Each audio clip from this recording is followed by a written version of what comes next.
pre-independence times, when the British colonial administration struggled to integrate recently freed African Caribbean populations into a wage labor hierarchy. For instance, and I'm citing Professor Hutton's work here, he's citing the report on the moral condition of the city of Kingston and its environs, which was published in 1865, describes the city and its people in unflinching terms. And these were the later people that would form themselves into politically aligned garrison communities. And I'm quoting, "There will be found among the juvenile class a large amount of ignorance, crime, destitution, and juvenile delinquency. Inmates from infancy of the lowest dens of infamy, and accustomed only to scenes of profanity, indecency, and vice, haunting the railway terminus, the wharves and landing places of the city, the arrival of foreign steamboats, steamships, the shore, the racecourse, the yards, and streets and lanes of the city, having no employment but spending their whole days in idleness, corrupting and debasing one another." Unbecoming portrayals of the inhabitants of Kingston ghettos were reinforced by patronizing descriptions of the city during the pre-independence period. According to the West Indies and the Spanish Main, published in 1859, quoting here, "Kingston on a map, for there is even a map of Kingston, looks admirably well. The streets all run in parallels, there is a fine large square, plenty of public buildings, and almost a plethora of places to worship. Everything is named with propriety, and there could be no nicer town anywhere. But this world of promise to the ear is strangely broken when performance is brought to test." Moreover, in a similar vein as Port Royal was earlier described by European visitors in the 17th century, the impoverished areas of Kingston, primarily western Kingston, was deemed the home of wickedness and vice of the most depraved description. So between the 1940s, we're jumping forward in time here, between the 1940s and mid-1960s, numerous urban gangs arose in Kingston during a period marked by rapid movement of Jamaicans away from rural living and employment. The formation of these gangs is described as occurring as a means to combat colonial oppression and the rigid racial hierarchy now established under the British and now maintained by Jamaican enforcers, including the Jamaican Constabulary Force and the Jamaican Defense Force. Early on, inter-gang wars over territory were rare. The most notorious gangs, like the Mau Mau, the Phantom, the Vikings, Spangler, Phoenix, Skull, and Pigeon, were often associated with social gatherings at popular spots in downtown Kingston, characterized by music, dancing, gambling, and other activities. These gang members popularized the rise of the rude boy mentality and style that was later popularized in the resistance music of the mid-1960s and 70s, including mento, ska, dub, rocksteady, and roots rock, reggae. And it's a pleasure to have Professor Hope here in the audience, because this is your work and others have been a huge inspiration for my discussion here. Territorial rivalry, but you're not on the spot, I am, clearly. The territorial rivalries between these gangs, known locally as turf politics, were activated with the early formation of Jamaica's political system. Following the creation of a stable two-party system emerging from the first general election in 1944, Alexander Bustamante, the founder of the JLP, Jamaica Labour Party, and then Minister of Communications, cemented the relationship between politicians and the urban poor by determining the levels of an allocation of public works, thus controlling employment opportunities in underemployed communities desperate for a higher living. Along with the political relationship between politicians and the urban poor, where voting blocks are mobilized using employment opportunities and other benefits, the criminality and badness linked to rude boys from Kingston garrisons were reinforced by true accounts of notorious Jamaican bad men rising from impoverished inner city beginnings to take on the Jamaican power structure. For instance, Whoopee King was arrested and hung for murder and rape on the Palisados Road in 1951. Earlier, Ringjin, Whoopee, sorry, and is it Ringjin? Because there's now an artist like Ringjin. Ringjin. Apologies. Ringjin was killed in a shootout with police in 1948 at Line K, the main inlet of Port Royal Quays off of Port Royal. Both of these bad men were born outside of Kingston and moved there along with other rural migrants. Of relevance to the scope of this paper, both men are associated with sites on the Palisados or close to Port Royal, where the concepts of the garrison originated in Jamaica. The death of both men brought out thousands of Jamaicans, some celebrating their justified demise, while most idolize their badness and sympathize with their familiar struggle for something more. The performance of badness has become a central feature associated with Jamaican garrison life. Leaders of garrison communities and their armed gangs, known locally as Dons, embody this role of violent strongman, father, and great provider for communities lacking opportunities and material goods. Typically, Dons have served as the conduits connecting party faithful with opportunities along with controlling the entry and exit into these communities, similar to kind of like forts. Furthermore, themes of badness and resistance have been popularized in various Jamaican music forms emerging by the 1960s. By the early 60s, the garrison political community model was fully formalized with the birth of an independent Jamaica. The development of the first and now notorious public housing project at Tivoli Gardens and the late Edward Siaga and the conservative-leaning JLP government created a blueprint defining the current relationship between politicians and the urban poor throughout Jamaica. This housing project first involved the demolition of the large shantytown community known as Bacawal. Many of those forced out were rural migrants or Rastafari inhabitants who were aligned with the opposing political party in Jamaica, the People's National Party, as well as their version of democratic socialism. So the construction of Tivoli Gardens exaggerated a violent turf war in the 60s that was supported by an arms race largely provided by the U.S. The garrison community model and the violence associated with it has continued at Tivoli Gardens and beyond, but at Tivoli we saw the outburst of violence in 2010 over the government handover to the U.S. authorities of the leader of the Shower Posse, an area Don Christopher Duddas Coat. Significantly prior to its demolition, Bacawal was an important meeting ground for the creation of early forms of Jamaican popular music.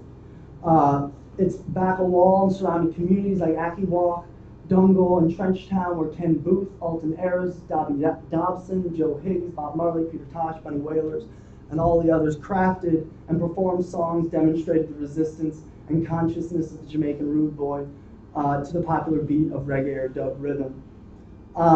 Jamaican popular music has developed along with the continued poverty and conflict associated with the urban poor in Kingston and neighboring St. Catherine, which includes also the former capital of Spanish Town. By the 1980s, Professor Donna Hope identifies 12 communities in Kingston and St. Catherine as garrisons according to their strong partisan party loyalties, garrison constituencies, and political violence. Much of the economic strife in Jamaica during the 80s can be linked to the continued structural adjustments led by global interests like the IMF and World Bank, along with the diminished economic importance of Kingston, with the focus on tourism and export industry elsewhere. So in the face of dwindling support from the Jamaican government, many garrisons increasingly relied on informal economic practices, as well as their own creative works for survival, including international arms, drugs trade, but we're also going to get to reggae and dancehall. According to the analysis of the evolution of Jamaican dancehall music, Professor Donna Hope sees the intense social pressures of the 1980s as demanding a catharsis, the opening of a safety valve to release the pent-up frustrations of many disposed Jamaicans. Dancehall as a musical genre owes its origins to reggae and other forms of resistance music, emerging from the Jamaican urban poor between the 1960s and 70s. This new style featured vocalists who toasted or clashed. I don't really need to go into this with this audience. But at least in terms of the geography, Seaview Gardens, individuals like Yellow Man, Shabba Ranks, and Elephant Man would have come from that region, right smack dab in hard garrison communities, Kingston. Dancehall music draws on the familiar role of the rude boy we talked about earlier, or the bad men, in the promotion of lifestyles characterized by women, sex, money, and violence. Individual singers and beyond. Individual singers outline their aspirations while providing perspectives on their lived experience, which is relevant and desirable for not only local but as well as international audiences. As opposed to earlier forms of resistance music, dancehall really gets the short end of the stick. It's criticized for its decidedly non-political nature despite its political origins and oftentimes political messages. Additionally, dancehall music is criticized by power brokers in contemporary Jamaican society, like what I grew up with, Marilyn Manson, rock music for violence, bad academic performance, and probably, at least in my case, like bad hygiene and bad style. Beyond a style of music, though, dancehall is a culture that encompasses music, dance, fashion, gender politics, and other cultural forms and symbols clearly associated with the geography of inner city or garrison life of Kingston, Jamaica. Similar to the earlier military garrisons of Kingston Harbour, where diverse flows of goods, people, and forms of knowledge were introduced through international maritime economies and colonial administration, dancehall music has exposed Jamaican political garrisons to the world. The popularity of dancehall is effectively connected to struggles and creativity of marginalized and underdeveloped sections of Jamaican and African Caribbean society to international networks of culture and economy. So presently, in our news right now, plans are underway for the development of Kingston Harbour, including the Kingston waterfront, as well as Port Royal. Development is intended to enhance economic and cultural potential of this area by ushering much needed investment in international tourism. Both of the garrison models described in this chapter or paper as characterizing a substantial part of Jamaican history are involved in this development process. The military garrisons as well as the political garrisons of today. A primary objective of this redevelopment is to facilitate greater access into Kingston Harbour by new types of larger container ships used for the recently expanded Panama Canal. Extensive dredging and widening of the harbour will be required, along with the construction of warehouse facilities and high-rise buildings for commercial and residential purposes, intended to modernize the harbour, port into one of the most important logistics providers in the world. Along with the development of the harbour, recent efforts by the government of Jamaica and the United Nations, UNESCO, have designated both the sunken city of Port Royal, that's been on the eligible list for a while, as well as the creative city of Kingston as globally significant heritage destinations. But most certainly the work going on right now at Port Royal has clearly threatened the nomination process. And to my knowledge, it's been pushed back, kind of wait and see what happens. These designations are inspiring investment to ensure Jamaica's archaeology and musical resources are protected and visible, hopefully. Heritage sites dedicated to the production and performance of Jamaica's popular music like reggae and dancehall are already established at locations throughout Kingston, Bob Marley's Mansion Museum, Peter Tosh's museum, but also the creative grounds in downtown Kingston at Culture Yard in Trenchtown. So surely Kingston, the creative city, the now intangible heritage of reggae music will get brought and materialized into sites around the city. Moving on though, in terms of the floating pier, this pier is required to facilitate greater access for tourists to attractions along the Palisados and further into Kingston. And its rollout construction is described as being designed to preserve the underwater archaeological remains from portions of the 17th century city. The current location of the harbor is located where the old coaling wharf was. So that literally is the naval yard, 19th century. So it's imagined not only as floating out in the water, but as being far away from the wicked city of Port Royal of the 17th century. But big ship make big waves. Anyway. There's particular interest then in Port Royal by Government Minister of Culture and Port Authority of Jamaica in the creation of an open-air style museum featuring reconstructions harkening back to the pre-1692 days of Port Royal, a setting at least popularly imagined today according to the opening scenes of Pirates of the Caribbean and Johnny Depp. Additionally, other sites within the buffer zone on the Palisados Peninsula will likely be repurposed, including Fort Rocky. Current plan identifies Fort Rocky as Jamaica's first entertainment zone, a conservation strategy aimed at both site protection and income generation through the creation of a nightlife district outside of the Noise Abatement Act and corporate Kingston enforcement. So the fate of these Kingston Harbour heritage sites, the preservation, public access, interpretation, has a great deal to do with the future development of Kingston Harbour, brokered by the powers of local and international governing bodies, much the same as these military garrisons of hundreds of years in the past.